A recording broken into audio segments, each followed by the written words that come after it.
March 1944. Western Germany. High altitude, clear air. A Luftwaffe fighter group was already in position when the decision was made. Hauptmann Wilhelm Meyer, commanding a 4-aircraft formation of Focke-Wulf 190s, observed a single American P-51 Mustang flying straight and unescorted at 28,000 feet. No evasive movement, no weaving, no apparent awareness. To a German fighter leader trained to read intention through motion, this was not a threat. It was an invitation. Meyer gave the order to attack. The decision followed doctrine. One aircraft isolated from its formation was a failure of discipline. A lone enemy was an opportunity to be exploited through speed, surprise, and individual skill. The attack profile was clean. Altitude advantage. Sun at the back. A single diving pass, followed by a climbing turn to reassess. It was the kind of engagement Luftwaffe pilots had trained for since Spain. Seconds into the dive, the assumption collapsed. 3 additional Mustangs appeared out of the sun, not maneuvering independently, not reacting late, but already positioned. Their spacing was precise. Their angles converged without hesitation. There was no scramble, no improvisation. The German formation was not being challenged. It was being processed. The trailing German aircraft was destroyed before Meyer could issue a correction. Another was hit as it attempted to break away. Cannon fire tore through the cockpit of the lead aircraft. The engagement lasted less than a minute. Meyer escaped by diving through his own anti-aircraft fire, abandoning altitude, abandoning cohesion, abandoning the fight. On the ground, in his after-action report, he recorded an observation that circulated quietly through the Luftwaffe command structure. The Americans were no longer fighting as pilots. They were operating as a system. In that moment, the decision Meyer had made in the air revealed a larger one that had already been made elsewhere, long before the encounter began. At the moment Meyer committed his fighters, the military balance in the air was not yet lost for Germany. The opportunity was real, measurable, and visible to anyone willing to analyze it without sentiment. In early 1944, the Luftwaffe still possessed pilots with hundreds of combat hours. Many had survived years of continuous fighting over Spain, Poland, France, Britain, North Africa, and the Eastern Front. Their aircraft were technically competitive. The Focke-Wulf 190, when properly handled, could outclimb and outturn most Allied fighters at medium altitude. German pilots still held an advantage in gunnery accuracy and energy management. In isolated encounters, they could and did win. The strategic environment also appeared favorable. American bomber formations were expanding rapidly, stretching escort coverage. Long-range fighters were still being integrated into escort doctrine. Gaps existed. From a purely tactical perspective, German fighter commanders were correct to believe that aggressive interception, focused on individual bombers or isolated escorts, could still impose unacceptable losses. Most importantly, the Americans were predictable. Their bombers flew fixed routes. Their escorts followed planned corridors. Their formations were rigid. To a Luftwaffe officer trained to read fluid combat geometry, this looked like inflexibility. German doctrine valued initiative at the cockpit level. Pilots were encouraged to break formation, pursue targets of opportunity, and exploit momentary weakness. This approach had worked before, repeatedly, against less disciplined opponents. The opportunity, as the Germans understood it, was to turn the sky into a series of individual contests. If each engagement could be reduced to a duel, experience would prevail. A pilot with 500 combat hours against one with 200 was expected to win. Multiply that logic across a campaign, and attrition favored Germany's surviving elite. There was also a temporal calculation. Germany did not need air superiority everywhere. It needed localized disruption. If bomber losses could be raised high enough, even temporarily, political pressure in Washington might slow the offensive. The Luftwaffe leadership believed the Americans lacked the tolerance for sustained aircrew losses that Germany had already absorbed. From the German perspective, nothing about the American approach suggested a fundamental shift in air combat philosophy. The Americans appeared cautious, conservative, even naive. Their fighters often avoided close engagements. They disengaged instead of pressing attacks. To German eyes, this looked like inexperience, not design. This misreading defined the opportunity. What the Germans saw as restraint was procedure. What they interpreted as passivity was coordination outside their visual field. The Luftwaffe still believed the battle could be decided at the point of contact by superior handling and nerve. They assumed that if they could force enough individual engagements, the system would crack. That assumption created a narrow but genuine window.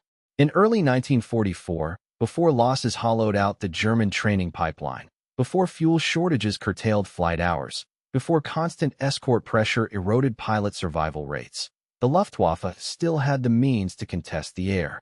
But that opportunity depended on one condition: that air combat remained an exchange between individuals. The Americans had already decided it would not be. The warning did not come from ideology or hindsight. It came from preparation, observation, and numbers. By late 1943, American air commanders had already concluded that individual excellence would not decide the air war. Their assessment was blunt. Even the best pilot was a consumable asset. Combat losses were inevitable. Fatigue was inevitable. Rotation home was inevitable. Any system that depended on irreplaceable individuals would collapse under sustained pressure. The solution was not to find better pilots. It was to design a structure that assumed pilots would be lost. American planners examined German success and identified its weakness. Luftwaffe aces accumulated victories because they stayed in combat indefinitely. There was no rotation policy, no enforced rest, no institutional replacement plan. Skill was concentrated, not distributed. When an ace survived, the system looked strong. When he died, the capability disappeared with him. The Americans prepared for that moment in advance. Training doctrine was redesigned around predictability. Pilots were not taught to dominate the sky. They were taught to survive inside a formation. Flight hours were reduced to what was strictly necessary. Advanced aerobatics were discarded. Dogfighting was treated as a failure condition, not a goal. The central principle was mutual support. Every pilot was trained to assume that he was being watched and that he was watching someone else. Responsibility was narrow by design. A lead pilot flew the mission. His wingman did not pursue kills. He did not maneuver independently. His role was to observe, protect, and intervene only when the system was threatened. This was not presented as a suggestion. It was enforced. American commanders understood that discipline would feel unnatural to pilots trained to seek initiative. They accepted that resistance would occur. Training squadrons documented repeated complaints that the system was restrictive, unglamorous, and unrewarding. These complaints were ignored. What mattered was not performance in isolated engagements, but the statistical outcome across thousands of sorties. The Americans also prepared their pilots psychologically. They removed the expectation of individual recognition. Victory tallies were not emphasized. Survival and mission completion were. A pilot who returned without a kill but kept his wingman alive was considered successful. A pilot who broke formation to chase an enemy was considered a liability, regardless of outcome. Behind this doctrine sat a deeper warning, rarely spoken but fully understood. The enemy was not the Luftwaffe. The enemy was attrition. American planners assumed they would lose aircraft daily. They assumed pilots would be shot down, captured, or killed. They assumed replacements would be needed continuously. Every element of training, logistics, and command structure was built around maintaining output despite loss. This was where the Germans misread the preparation. They saw American pilots with fewer hours and assumed inferiority. They saw rigid formations and assumed lack of imagination.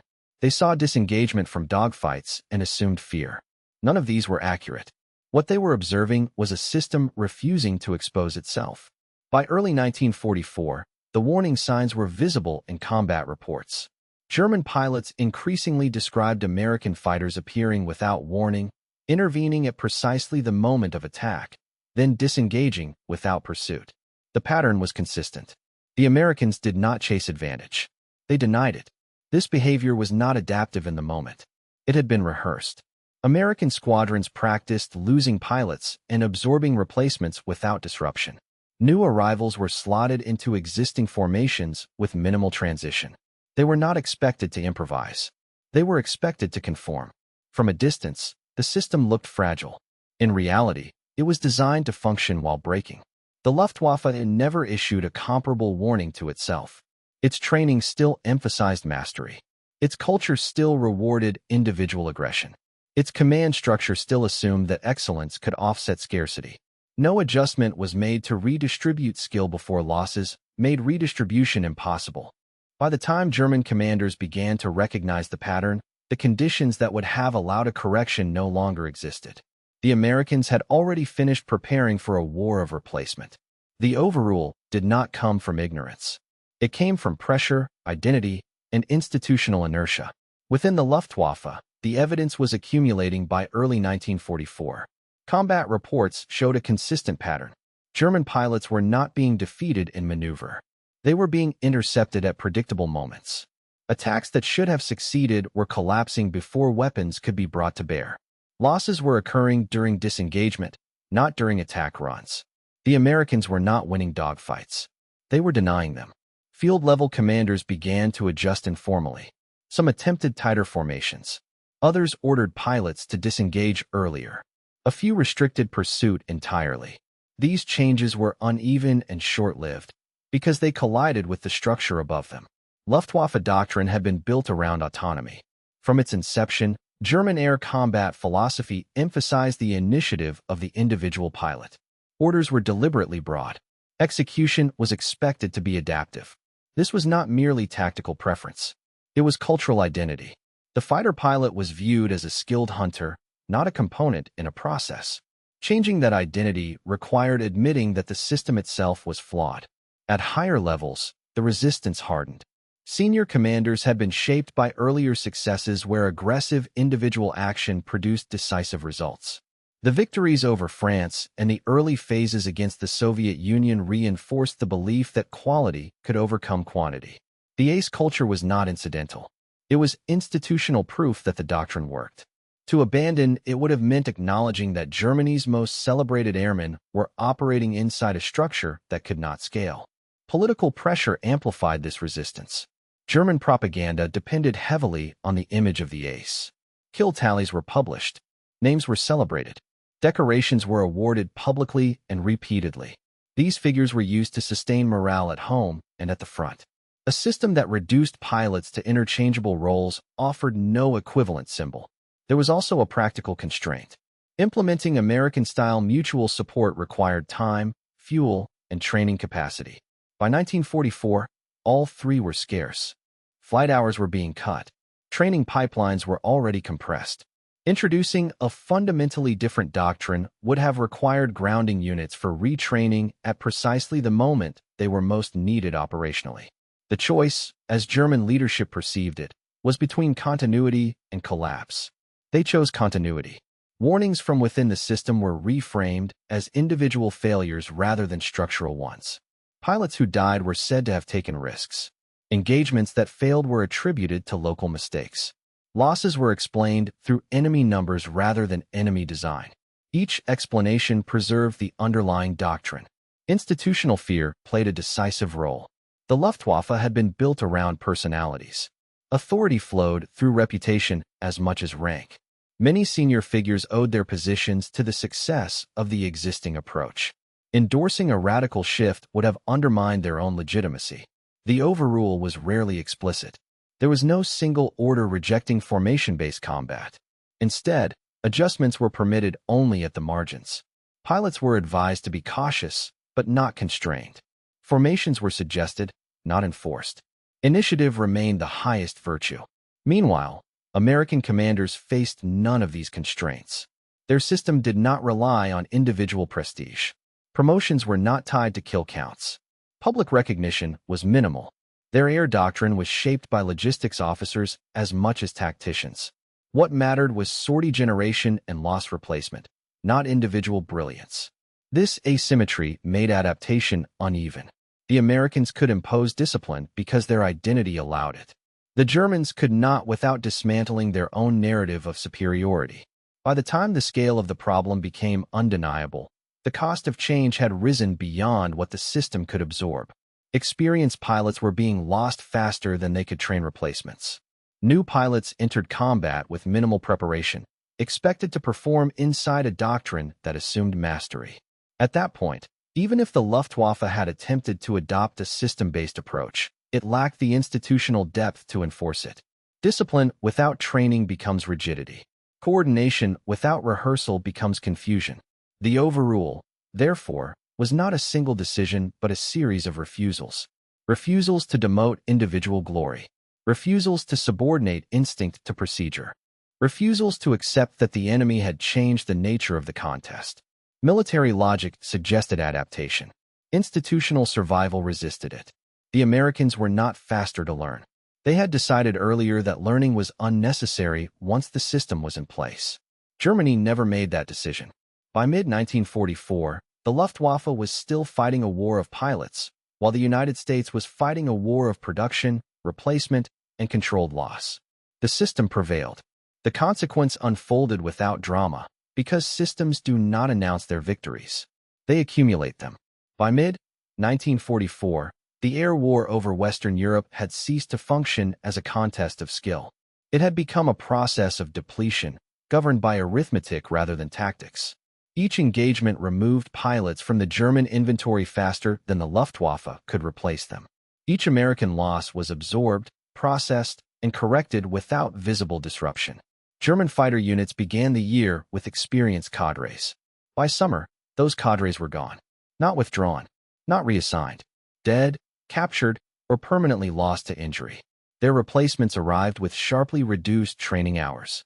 Many had never flown operational missions before being committed to combat. They entered squadrons whose informal mentorship structure had already collapsed. The American system exploited this transition deliberately. American escort fighters no longer sought decisive engagements. Their mission was containment. They stayed close to bomber formations, not to protect individual aircraft, but to force German fighters into disadvantageous approaches. When German pilots attacked, they were engaged not by the aircraft they targeted, but by those assigned to observe them. When German pilots disengaged, they were tracked until fuel or distance forced withdrawal. Every phase of the encounter favored the side with greater endurance. German pilots began reporting that attacks no longer produced results proportional to risk. A successful firing pass did not lead to follow-up opportunities. Bombers continued their missions despite losses. Escorts remained present, cycling aircraft rather than withdrawing. The sense of progress, once sustained by visible kills and disrupted formations, disappeared. This had immediate operational effects. Loss aversion increased. Pilots became cautious not from fear, but from experience. Survival required disengagement, but disengagement invited pursuit. Fuel constraints shortened patrol times. The sky became hostile territory, not a hunting ground. As losses mounted, German command attempted redistribution. Veteran pilots were transferred to train newcomers. This removed experienced fighters from combat without solving the replacement problem. Training units lacked fuel. Flight hours were reduced further. Instruction became theoretical where it had once been practical. The Americans did not notice these changes because they did not need to. Their squadrons absorbed replacements continuously. New pilots flew as wingmen, protected by design. They were not required to make independent decisions. They were required to follow procedure. Survival rates reflected this. American pilots accumulated fewer individual victories, but lived long enough to complete multiple tours. The asymmetry widened. German aces, once the backbone of fighter operations, became priority targets by default. Their aggressive profiles made them visible. Their instincts led them toward risk. American formations were trained to exploit that predictability. When an experienced German pilot attacked, he did so alone or with limited support. He was engaged by multiple aircraft whose pilots had no incentive to pursue beyond the moment of advantage. Losses among German aces accelerated, not because they were outmatched, but because their behavior exposed them repeatedly. Each loss had a cascading effect. Knowledge disappeared. Tactical nuance vanished. Informal leadership collapsed. Replacement pilots flew with no one to emulate except written doctrine that assumed skills they did not possess. By late summer, the Luftwaffe faced a paradox. The pilots most capable of challenging American escorts were gone. Those remaining were least able to adapt. Attempts to enforce tighter formations failed because pilots lacked the training to maintain them under pressure.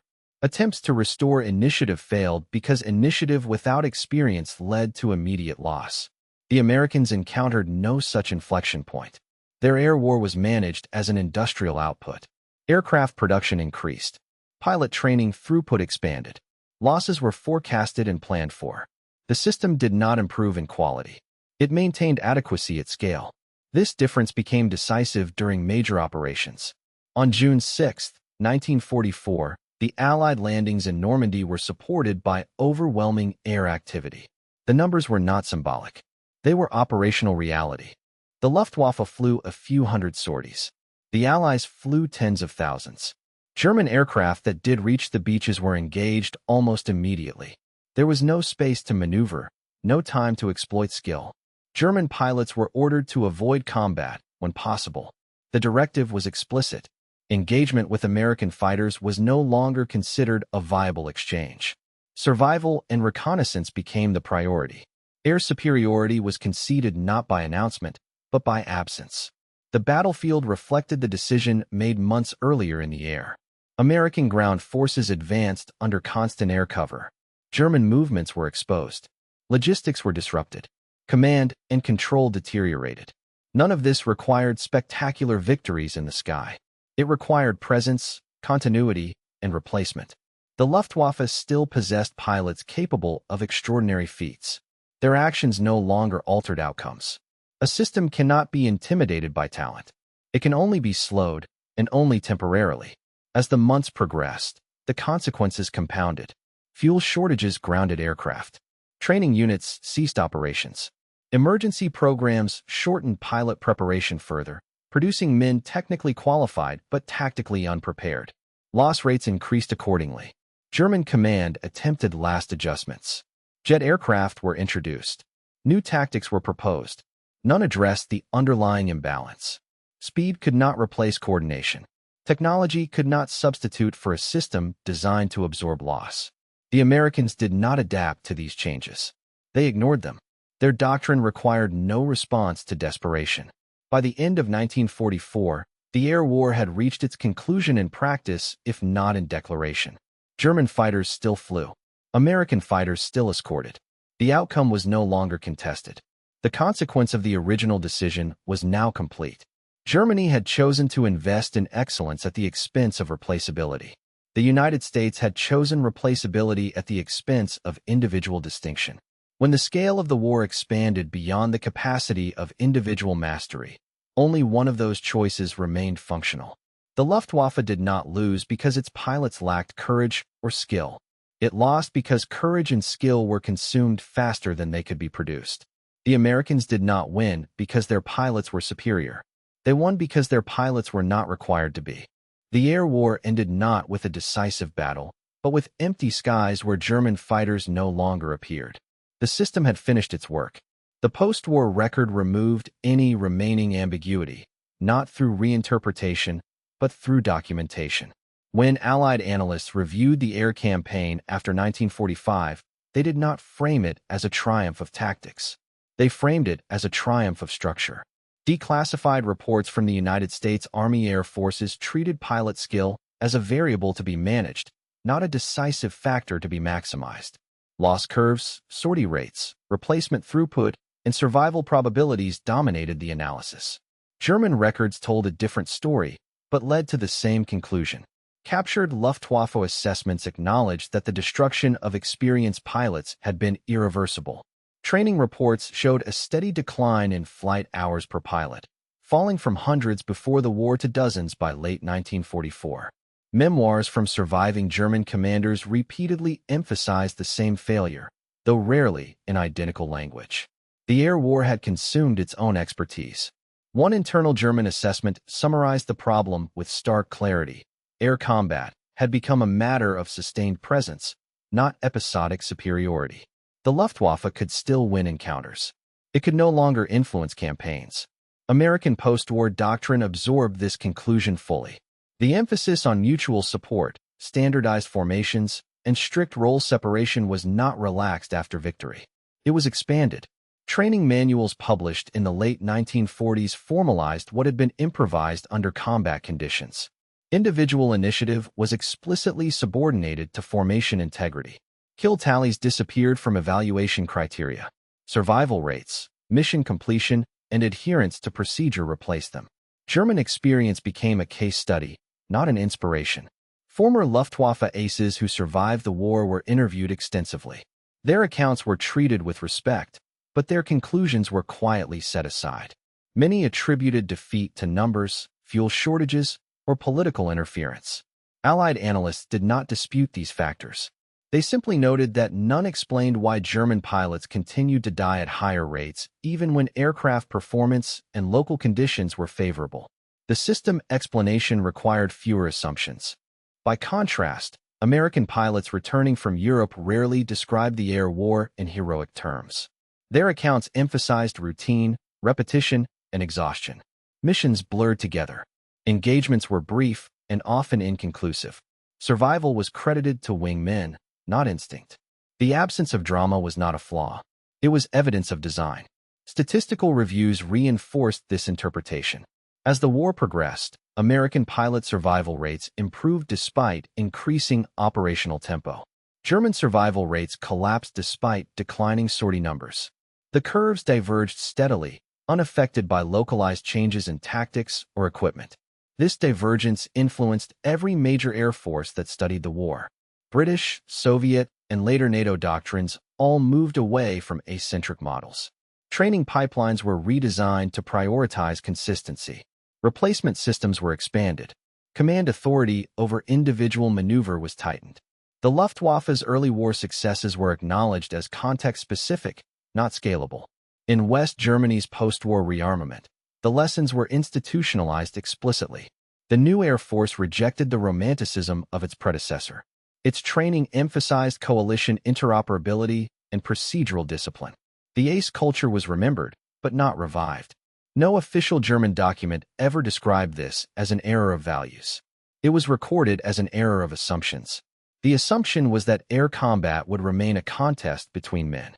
The reality was that it had become a contest between systems. The post-war record did not glorify the American approach. It did not describe it as elegant or inspiring. It described it as reliable. In a war measured by scale, reliability was decisive. Nothing in the record suggests that the Luftwaffe lacked intelligence or awareness. What it lacked was the institutional flexibility to abandon a model that had once worked, and the time required to build a replacement before losses made replacement impossible. That sequence appears repeatedly in the documents. The conclusion does not vary. The air war was not lost in the sky. It was lost in the way the sky was understood. The final verdict is not ambiguous. Germany lost the air war because it invested in excellence where endurance was required. Its system produced exceptional pilots, then fed them into a campaign that could not protect them, replace them, or distribute their skill. Each victory increased dependence on individuals who could not be preserved. Each loss removed capability permanently. The United States won the air war because it refused to depend on individual brilliance. It accepted mediocrity as a design parameter and compensated with structure. Its pilots were trained to function inside a machine that assumed loss, absorbed disruption, and continued operating without pause. No single pilot mattered enough to endanger the system. The Luftwaffe fought to win encounters. The United States fought to sustain output. When the scale of the war expanded, that difference became decisive. German pilots continued to fly with courage and competence until the end. Their presence no longer altered outcomes. American pilots rarely became legends. Their absence rarely mattered. The system advanced regardless. This was not a failure of bravery. It was not a failure of technology. It was not a failure of tactics in isolation. It was a failure to recognize that air combat had ceased to be personal. Once replacement became faster than destruction, skill lost its leverage. Once survival was engineered rather than improvised, heroism became irrelevant. Once the air war turned into an industrial process, only one side was equipped to operate it. The German ace became a symbol without a future. The American wingman became a component with one. History records the outcome without sentiment. The sky did not belong to the best pilots.